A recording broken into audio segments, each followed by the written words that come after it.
Cette semaine, Blue Origin, partenaire d'Amazon Studios, fait la une des journaux pour avoir prétendu envoyer 6 célébrités féminines, dont Katy Perry, dans l'espace. Malheureusement pour Jeff Bezos, et heureusement pour le reste de l'humanité, le grand public commence enfin à percer à jour ces magouilles spatiales, et même les médias grand public soulignent des anomalies évidentes dans les nouvelles images. Pour commencer, observez attentivement cette fusée phallique circoncise. La vidéo paraît étrange, même à première vue. La fusée est très nette par rapport à l'arrière-plan, apparaissant en surimpression, tandis que le feu sous la fusée, par contraste, semble en très basse définition, créant une vidéo confuse, digne d'un jeu vidéo Unreal Engine ou d'une IA. Le voyage du lancement à l'atterrissage n'a duré que 11 minutes, projetant les célébrités à 106 000 mètres d'altitude, soi-disant. Même des sources grand public ont rapporté que l'effet d'apesanteur ressenti pendant environ 3 minutes de leur voyage n'est pas dû à la soi-disant microgravité des femmes, mais plutôt à la manière dont un vol parabolique en apesanteur crée une atmosphère flottante. Alors que la fusée ou l'avion approche de son altitude maximale et pendant un certain temps après, cet effet d'apesanteur est obtenu, car les passagers à bord chutent pratiquement à la même vitesse que l'engin, tout en étant contenus. Parallèlement, à l'instar de Blue Origin pour son coup de pub Dude Perfect, l'horizon est filmé avec un objectif fisheye par une fenêtre déjà légèrement incurvée, donnant à chacun l'impression de voir un horizon convexe. Ce qui, avec l'essor du mouvement pour la Terre plane, est probablement l'une des principales raisons pour lesquelles nous continuons à voir ces coups de pub spatiaux médiatisés.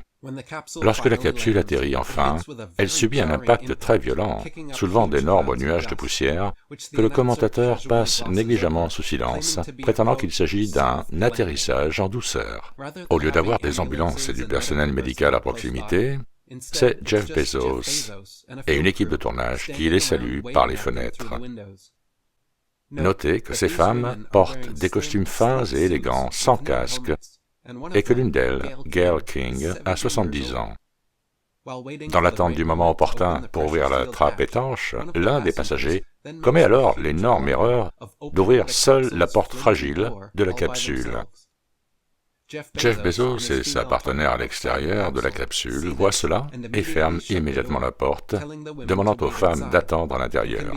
On les voit ensuite rire et sourire jusqu'aux oreilles suite à leur sortie ratée. Et une fois la gêne dissipée, Jeff utilise alors son outil métallique spécial censé être nécessaire pour ouvrir la trappe, qui s'ouvre mollement vers l'intérieur comme une vieille porte moustiquaire.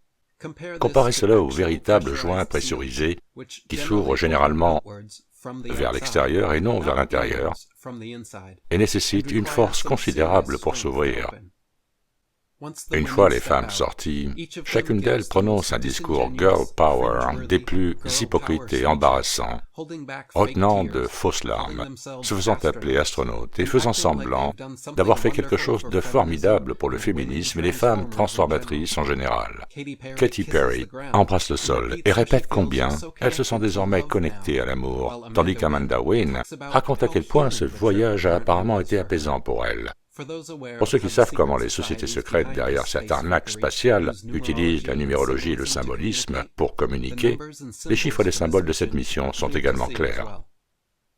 L'écusson de la mission, vu à l'envers, révèle un Baphomet bien visible, le dieu bouc de la franc-maçonnerie, avec 3 têtes de chaque côté, ce qui donne 33, les 33 degrés du rite écossais.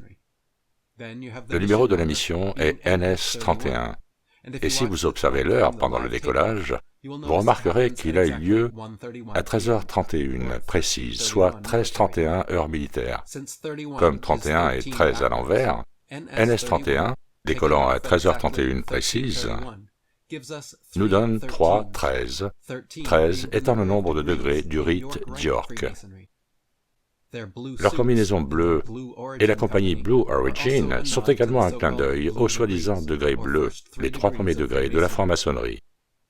Enfin, la mission a été baptisée New Shepherd, nouveau berger, comme pour guider un nouveau troupeau de moutons, ce qui correspond clairement à l'objectif de cet équipage entièrement féminin, visant à former une nouvelle génération de femmes, toutes excitées à l'idée de ces prétendues prouesses spatiales.